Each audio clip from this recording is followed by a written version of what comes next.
भगवान विष्णु 4 महीने की नींद के बाद जिस दिन जागते हैं उस दिन को देव उठनी एकादशी के नाम से जाना जाता है। इस एकादशी से सभी शुभ कार्य प्रारंभ हो जाते हैं। इस एकादशी की रात को माता तुलसी और शालिग्राम जी का विवाह कराया जाता है। आइए जानते हैं देव उठनी एकादशी की व्रत कथा। नमस्कार दोस्तों, आप सभी का एक बार फिर से हमारे चैनल डेफिनेट भक्ति में बहुत बहुत स्वागत है। सभी भक्तों को जय श्री हरि। कार्तिक मास के शुक्ल पक्ष की एकादशी को देव उठनी एकादशी कहा जाता है। देव उठनी एकादशी को देवोत्थान एकादशी या प्रबोधनी एकादशी के नाम से भी जाना जाता है। हिंदू धर्म के अनुसार देव उठनी एकादशी के दिन भगवान विष्णु 4 माह की निद्रा के बाद जागते हैं और पाताल से अपने धाम वैकुंठ पुनः लौट आते हैं। देव उठनी एकादशी के साथ ही सभी मांगलिक कार्यों की शुरुआत हो जाती है। मान्यता है कि देव उठनी एकादशी का व्रत करने से मोक्ष की प्राप्ति होती है। जातक मृत्यु के बाद वैकुंठ धाम को जाता है। स्वयं श्री कृष्ण ने एकादशी के महत्ता के बारे में युधिष्ठिर को बताया था। कहते हैं, देव उठनी एकादशी पर श्री हरि के स्वरूप शालिग्राम और तुलसी विवाह के बाद कथा का श्रवण जरूर करना चाहिए। इसके सुनने मात्र से पाप खत्म हो जाता है। एक राजा के राज्य में सभी लोग एकादशी का व्रत रखते थे। प्रजा तथा नौकर चाकरों से लेकर पशुओं तक को एकादशी के दिन अन्न नहीं दिया जाता था। एक दिन किसी दूसरे राज्य का एक व्यक्ति राजा के पास आकर बोला, महाराज कृपा करके मुझे नौकरी पर रख लें। तब राजा ने उसके सामने एक शर्त रखी कि ठीक है, रख लेते हैं, किंतु रोज तो तुम्हें खाने को सब कुछ मिलेगा, पर एकादशी को अन्न नहीं मिलेगा।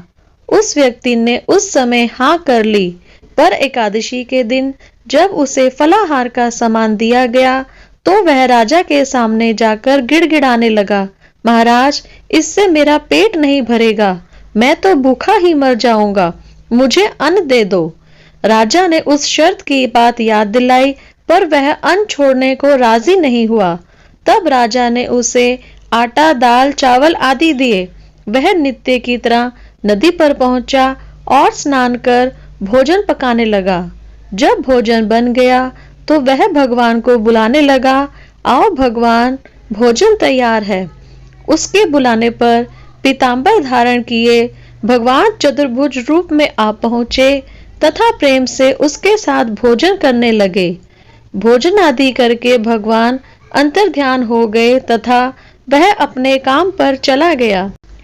15 दिन बाद अगली एकादशी को वह राजा से कहने लगा कि महाराज मुझे दुगना सामान दीजिए। उस दिन तो मैं भूखा ही रह गया। राजा ने कारण पूछा तो उसने बताया कि हमारे साथ भगवान भी खाते हैं, इसीलिए हम दोनों के लिए ये सामान पूरा नहीं होता।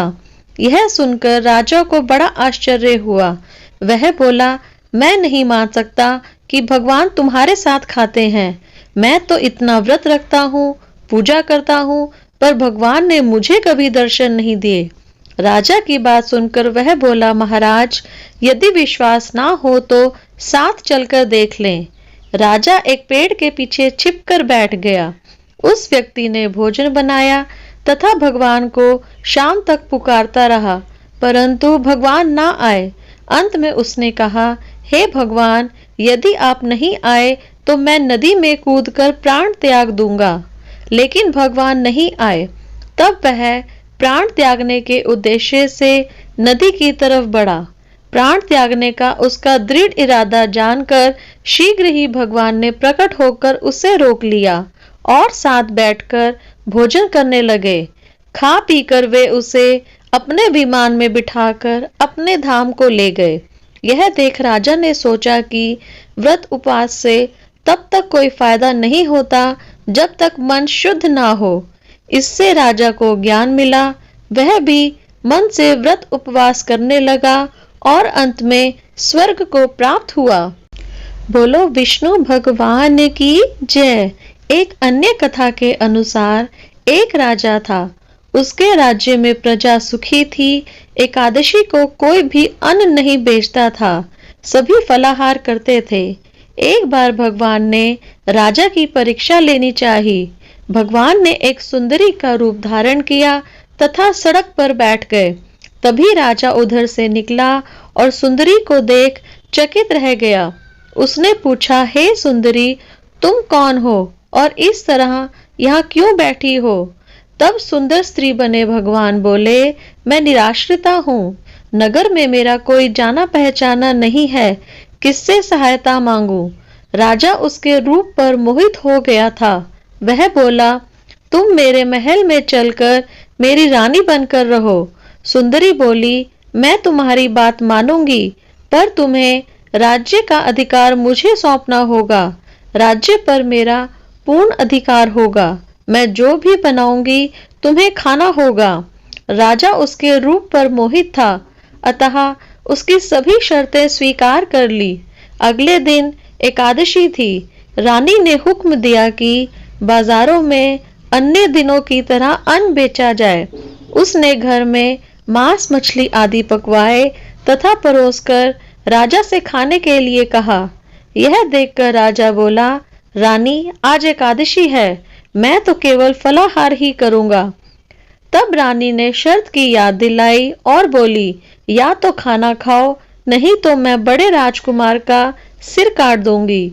राजा ने अपनी स्थिति बड़ी रानी से कही तो बड़ी रानी बोली, महाराज, धर्म ना छोड़ें, बड़े राजकुमार का सिर दे दें।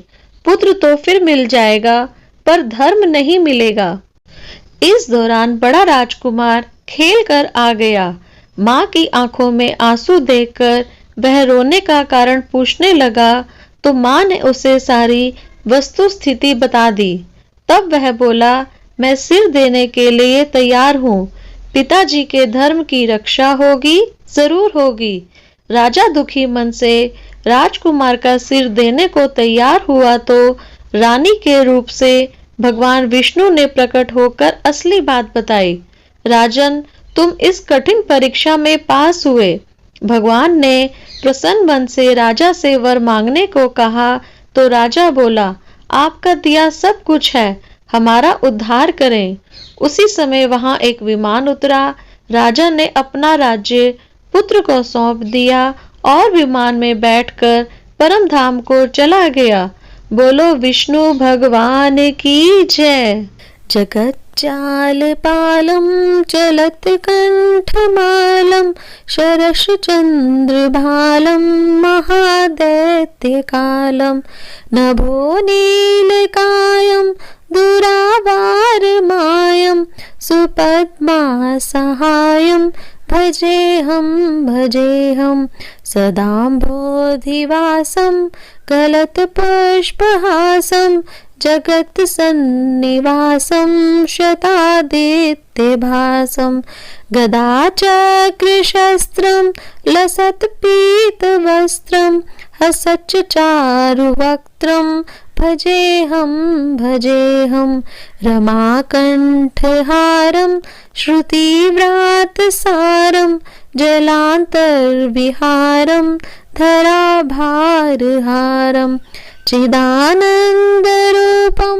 मनोज्ञस्वरूपं धृतानेकरूपं भजेऽहं जराजन्महीनं परानन्दपीनं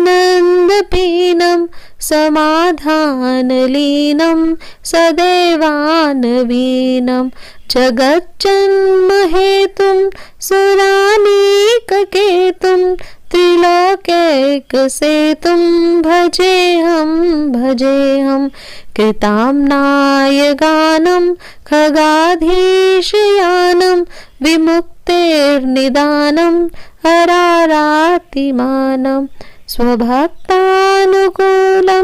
जगद्वृक्षमूलं निरस्तार्थशूलं भजेऽहं समस्तामरेशं द्विरेपाभकेशं जगद्विम्बलेशं हृदाकाशदेशं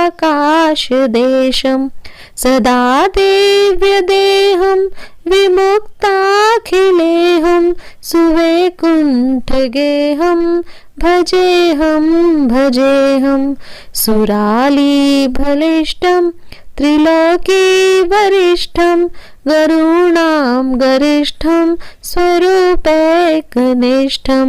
सदा युद्धधीरं महावीरवीरं महाम्बोधितीरं भजेऽहं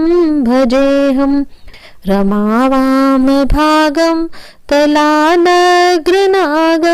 कृताधीनयागं गतारागरागं